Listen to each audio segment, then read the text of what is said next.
Hey there, thanks for tuning into Duckbricks. I'm Chris and welcome to another amazing used LEGO store adventure.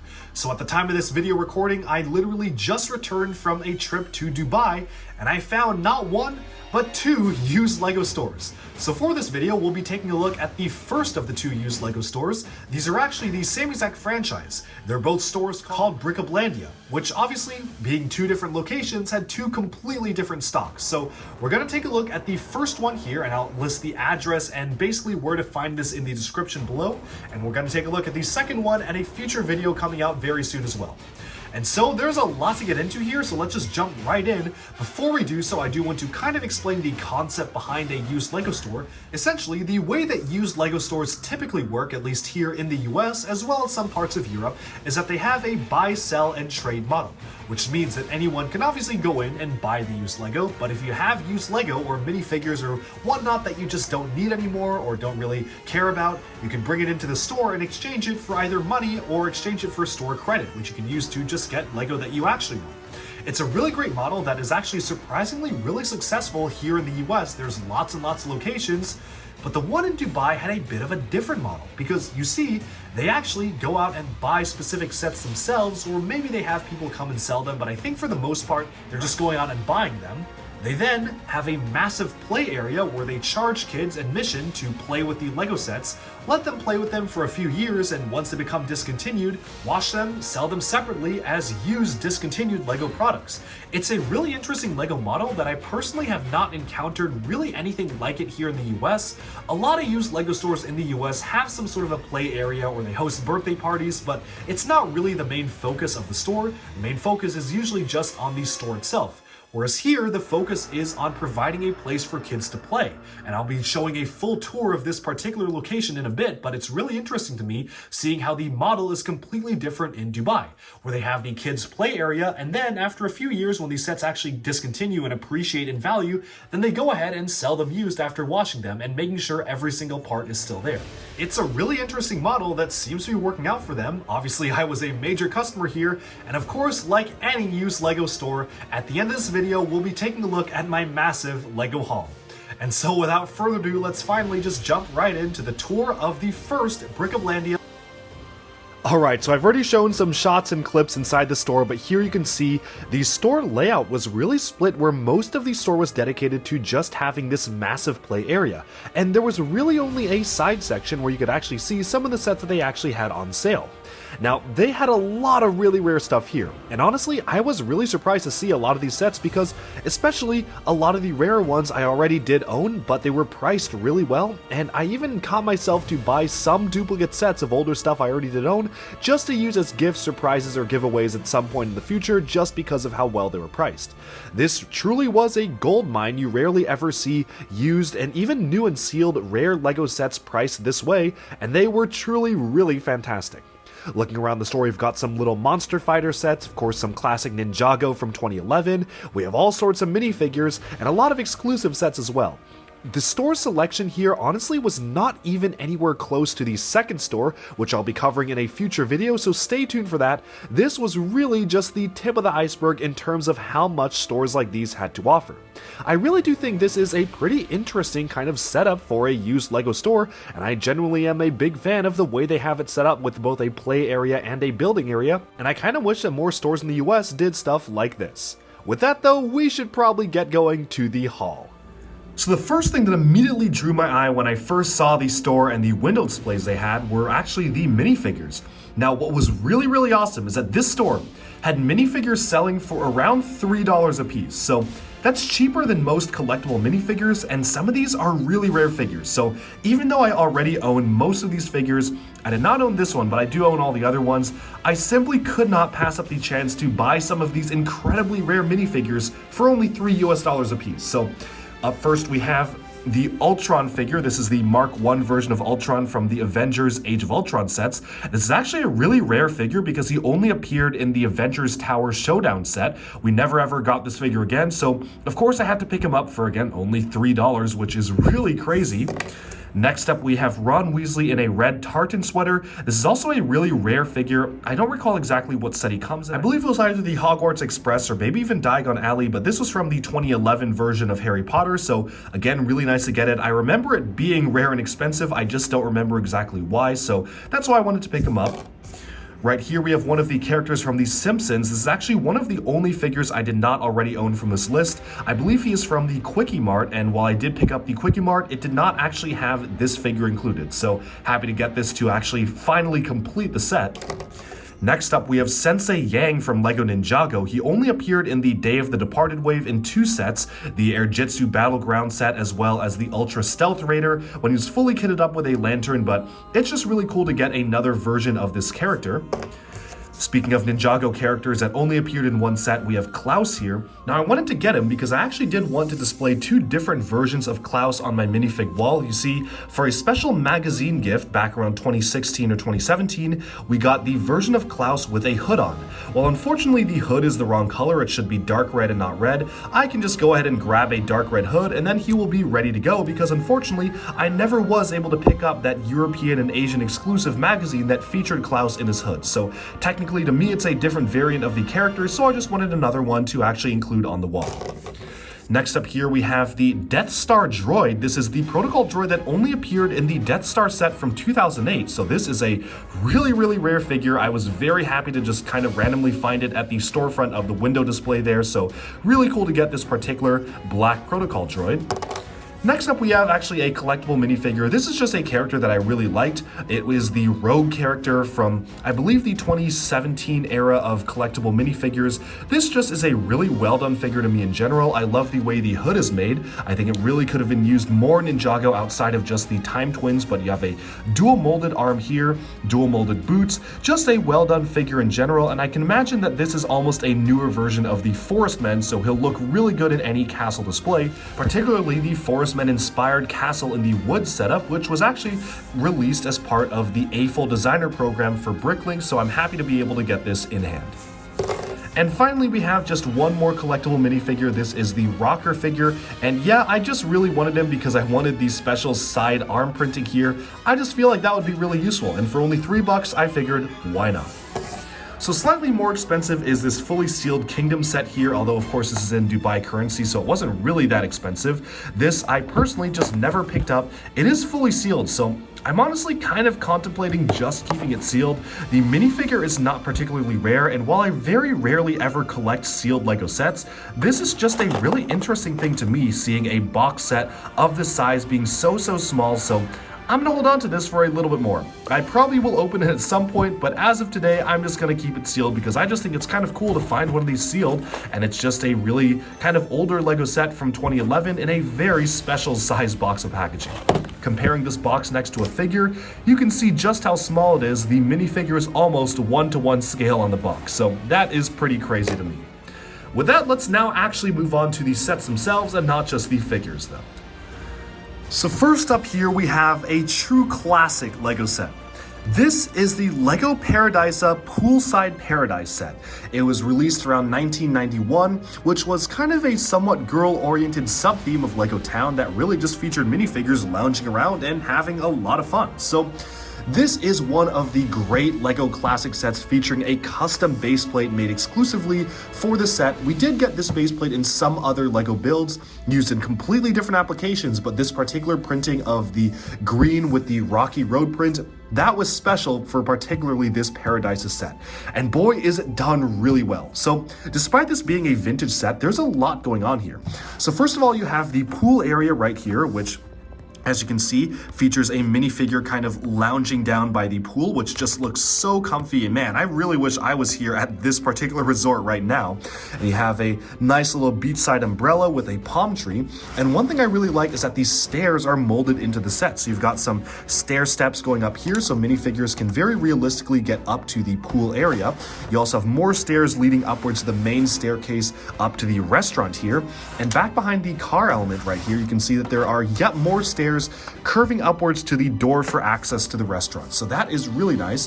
This also, interestingly enough, was the very first LEGO set to feature this style of angled bracket for cars. So very notable for doing that. So I really do appreciate, because it's a very useful part for car building. It also uses these large clear windscreen pieces in two different sizes. You've got the clear here and the much larger one right here. They're a little scratched up, but of course for being vintage parts, I can't really blame them, and it still looks really good and honestly really futuristic and deluxe the way they're set up.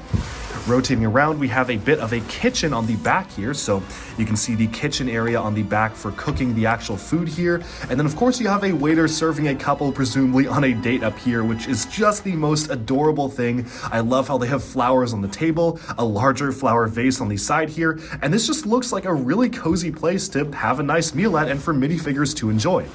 All in all, this is one of my favorite LEGO town style sets, or the Paradisa sets. This is definitely one of the best Paradisa sets they ever made. I was surprised I never owned this previously, so I'm very happy to finally add this to my collection. With that though, let's now move on to the rest of the haul. Let's kick off this look at my haul from this first LEGO Dubai store with an assortment of random small used LEGO discontinued sets that I just didn't get when they first came out. So first off here, we have one of the simple buggies from the LEGO City Jungle Explorers sub-theme. I am very, very sad I missed out on the sub-theme. This actually came out around 2018 and introduced a lot of big cat animals. While I was lucky enough to actually purchase the big cats directly from LEGO via Bricks and Pieces, because of that, I never actually ended up getting pretty much any of the sets, because I figured if I already got the animals, why get the sets? That is something I regret, because these sets are actually pretty interesting. I feel like they could fit really well in, say, a Johnny Thunder Adventures style expedition, especially with these hidden ruins in the jungle and whatnot. We got a lot of fun animal recolors as well, like the Harry Potter spider in red here, which was really nice to get. I didn't actually own the spider in red before, so it's nice to get that. That's really the primary reason why I got the set, but ultimately, I do kind of want to own every single one of the Jungle Explorers sub-theme sets. This is one of the first ones I've ever gotten, so I have a long way to go, but hopefully it's the start towards owning all of them eventually. Now in the middle here is a LEGO Mixel set. I used to collect every single Mixel, especially on the early years when they first came out, but unfortunately for whatever reason, I kind of stopped collecting in the later years, so I did not own a lot of the final few waves of Mixels, and I'm kind of trying to fix that now because I think they're really fun characters. It was such a unique concept to introduce for LEGO to do, and I'm really regretting not getting more of them when they first came out. This one in particular is a really cute one because it's supposed to be a castle tower kind of character. You have two eyes peeking out from the inside with a nose here, and his mouth is actually right down here where you open up the castle partway through. It's just a really fun design for a character, and I just think it's a really fun addition to my collection from the Mixels lineup. Here you can see you can pose the axe up and down like so, and you can really just kind of articulate the arms, although unfortunately the way the ball joints are positioned, you can't really move the arms forward and back. You really have to splay them out, and then you can wave them up and down all the way, but I just feel like that's kind of a limitation of the Mixels ball joint system. The same goes for the legs, which are very, very restricted because again, the ball joint is mounted here. If it was mounted this way, that would have been better. If it was mounted this way, that would have been even better, but as it is right now, it's just kind of limited in articulation. Moving on, we finally have one of the LEGO Elf sets that I did not own already. This is Ira's Magical Workshop. For whatever reason, I did not own every single Elf set, which I am again also trying to fix. This is kind of a bit of a fixing holes in my collection lineup right here, but this is just one of these smaller LEGO Elf sets featuring an exclusive bird animal here, as well as Ira with a sort of jetpack. I always thought the Elves mini dolls were really well done. I'm very happy with the transition of the gradient from different styles of the hair here, and all in all, this is just a pretty nice, fun, and charming little set. You can actually pull the drawers out here if I manage to actually get this open.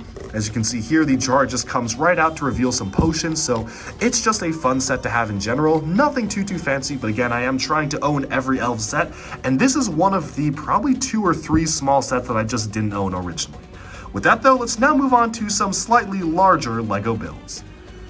So this fellow here is Duncan Bulk from the LEGO Hero Factory 3.0 lineup from 2011. Now, longtime viewers of the channel might be wondering, but Duckbricks, don't you own 2 of every Hero Factory set ever? Well, yes, and now I own 3 copies of this. And the reason why I got it was because I was going around the used store and I saw this on sale for $4 US. Look, I cannot pass up any construction figure for $4. Simply, it's just too good of a deal. So they were selling him for $4. He has the wrong print on the side of the leg here. It says Stringer 3.0 instead of bulk, but whatever. I was not getting him for this. The real reason why I got him were for these pieces, specifically these two pieces in gunmetal gray right here. You see, these pieces are incredibly expensive on Bricklink, and there's a reason for it. A couple years after this set first came out, LEGO introduced these pieces in gunmetal gray in a system-styled set, the LEGO Batmobile Bat Pod based on the Dark Knight franchise. This was a special set that was only able to be actually won. You couldn't even buy it, so it was a really limited VIP-only gift, and now people who want to recreate the set have to get 2 of these pieces. So if you want to buy just one of these pieces in the US, be prepared to spend around $6 to $8 for just this one piece. 2 of them, that's already $12 to $16. I have more than tripled the investment that I made on this one set just by getting him, and I'm not even planning on selling these pieces. I just think they're really useful for mocking in this color, and it's just kind of ridiculous to have to buy so many of these pieces from Bricklink because they've kind of been scalped to hell and back, because these scalpers have really gotten to these particular pieces just because so many people want to purchase the Bat Pod. So I figured, why not just take the opportunity while I could to get another copy of this figure. I will probably scrap them down for parts or just kind of leave them in a shelf or something, but I really just wanted to use these pieces for my own custom LEGO CCBS construction builds, and thankfully, now that I have them, I can use them. With that, let's now move on to our next set. So one of the larger sets I got from this used LEGO store was this massive Technic excavator crane here. You can see it has the 4 claws at the front here, which is a really fun play feature. And of course, like a Technic set, everything can be moved around. So first of all, if I rotate the lever back here, you may notice that this is not doing anything. And that's because there is a specific arrangement of gears that need to be set up to actually move it around. So let's first try to kind of angle the actual crane forwards here. So let's rotate this up. You can see that the front here is bending downwards, so you have all sorts of different functions where that's going all the way down.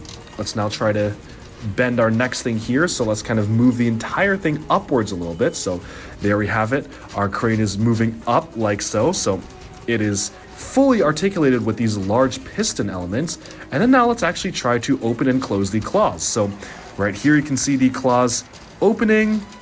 You can open them all the way up like this, and then you can have them actually closed fully up too. So this actually does function quite well as an excavator. I'm just rotating it really fast. It does take a lot of rotations, but as you can see right here, it is now fully closed and you can actually grab something with it. Moving this all around, there's actually quite a lot of different things you can do to pose around the way the crane works. Now it's fully closed up, which you can see right here. So let's move this down a little bit like so. And then we can extend this part inwards to really stretch the crane out if you want it to be, say, reaching at a farther away distance. So there you go, reaching all the way like that. And now let's just open it back up again so we can actually have a little bit more stuff to do right here. So there we go. All right, so there we have it. This is the LEGO Technic excavator set. It's just a fun set to play around with, a lot of different things you can do with it. Of course, rotate this all around, you can really steer it, and this is actually one of the larger sets, and thankfully I paid less than half of retail price for this, so this store was really a steal. One sub-theme of City that I really regret passing up were the Volcano Explorers. A few years ago, they launched the Volcano Explorers sub-theme, and I did not buy a single set, and now I regret that because it was a really unique sub-theme. I doubt that LEGO City will ever revisit it, if not for many years away, and it had a lot of really interesting LEGO pieces and a nice color scheme for the vehicles themselves.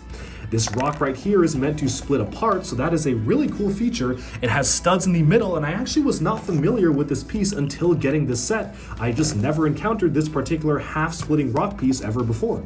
You also have this truck which is meant to drill into the rock piece itself. So the way it works is that you have the rock right here, and it's meant to be split apart with the force of the drill here, like so. So that's a super simple play feature, but I think it works very well.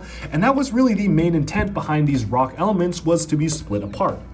All in all, this is just a very simple truck. I just kind of like the aesthetics of it. I think it's a really cool color scheme. I like the build. I just like how it looks in general. And I really want to get the rest of the Volcano Explorers sub-theme after getting this one small build. Hopefully one day I'll own the massive Volcano set, which they had for the kids to play with in the toy store, but unfortunately not for sale. With that, let's now move on to our next build. Now this was quite the rare oddity to pick up. One of the oldest sets on this list, this is the 2002 LEGO Harry Potter Dueling Club set. There's a couple of pieces here and there that are not the right colors, particularly the very obvious red slope here, but for the most part, all the minifigures are pretty much accurate to the original 2002 lineup. This was meant to depict the scene in the Chamber of Secrets where Harry dueled Draco here. You actually can rotate these sand green pieces right here to cause them to fly backwards. So just like so, super simple feature to make them kind of be blasted backwards. And what you're really supposed to do is kind of make them balance on the tile pieces here. So you can really just blast a figure backwards like that. It's a fun play feature to have, super simple, but there you have it. This is the Dueling Club. I was very surprised to actually find this set actually in the LEGO store itself in Dubai. Most of the used sets they had were from just a few years ago, but they had the rare exception of this very rare LEGO set that was years old that of course I had to pick up. Now I'm pretty sure I actually did already own this set in my collection, at least disassembled, but it's nice to actually have the fully built set to add to my collection, and I do really like the Gilderoy Lockhart and Snape minifigures in their more classic stylings. The rest of the set is super basic. This is basically the most simple type of LEGO Harry Potter set you could get. And what's interesting is that from the more modern Harry Potter theme, they're actually harkening back to this older style of Harry Potter castle builds, making them fully rectangular and modular to kind of pay homage to the original LEGO Harry Potter castle sets. While personally I prefer the more modern design and look and feel that we were getting 2018 all the way up to 2020, I do appreciate the respect to the older style of LEGO builds, and I think it's nice because this is what the original sets were based off of. Alright, and with that we have summed up our tour and massive haul of the first Bricobilandia location in Dubai in the Middle East. Do let me know down in the comments below, did you like this tour? Have you actually been to this location? And what do you think of the very unique model that the store is recommending? Of course, I really do wish that more stores would do this, at least here in the US. I think it's a really interesting model that actually allows them to make twice the money because they're selling the LEGO sets, but they also are making money off of the kids playing, which seems to be their major form of business. It's a really interesting way of doing things. I wish them the best of luck, and I certainly will be visiting the next time I make a trip out to Dubai. But that's not all, because next time we'll be taking a look at the second Bricobilandia location. There was actually a lot more to get there. There were a lot more sets, a lot bigger selection, so do stay tuned for that. And I hope you enjoyed this video. Thank you all so much for tuning into Duck Bricks, and subscribe for even more LEGO news, reviews, discussion, and analyses coming your way very soon. Thanks, and bye-bye for now.